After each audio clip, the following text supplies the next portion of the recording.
In this video, we're going to look at linear scale factors. Now, linear scale factors are one-dimensional changes.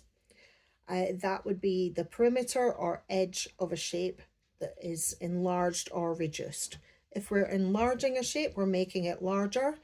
That would mean our fraction for our scale factor would be larger number on top, smaller number on bottom. That gives us a larger answer.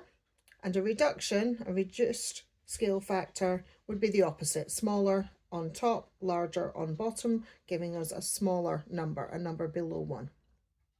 To give you an example of what I mean, I've got a little question here that hopefully you can see.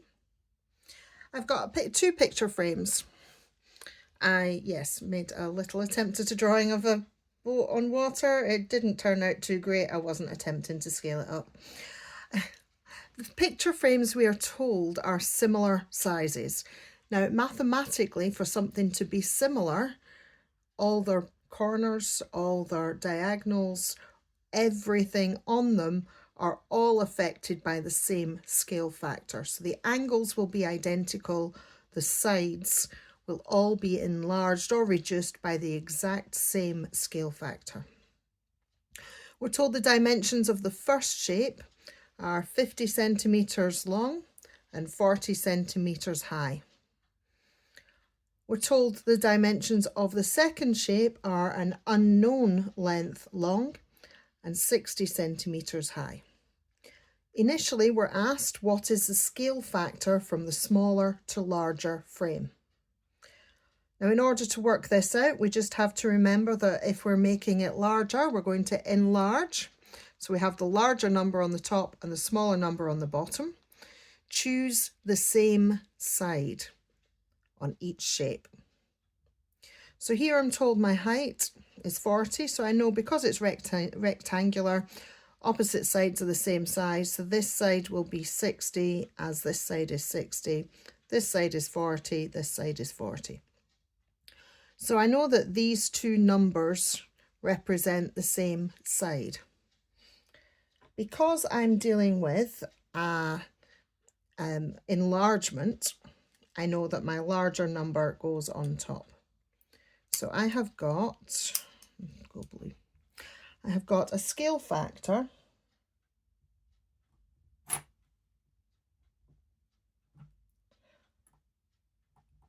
that is my large number on top and my small number on bottom. Now remember, they do not like you leaving things in a fraction that can be reduced. You're allowed to leave them as a fraction, but not as one that can be reduced. I can easily reduce that to 6 over 4 or 3 over 2. You must take it all the way to its lowest form. Remember, when you hit prime numbers, you're not going to be able to reduce any further. Sometimes you're not going to reach prime numbers, but in this case, we've got prime top and bottom. We're then asked, what is the length of side X?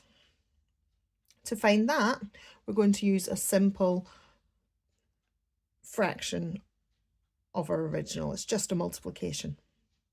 So we know our original smaller frame has a side of 50, and we're just going to times that by our scale factor of 3 over 2. 3 times 50 is 150 over 2. Half of 150 is 75. We can't leave it at just the number because we're told we're dealing with centimeters. We have to use our units as well. Okay. That is linear scale factor. In the next video, we'll look at area scale factor, and in the third video, we'll look at volume scale factors.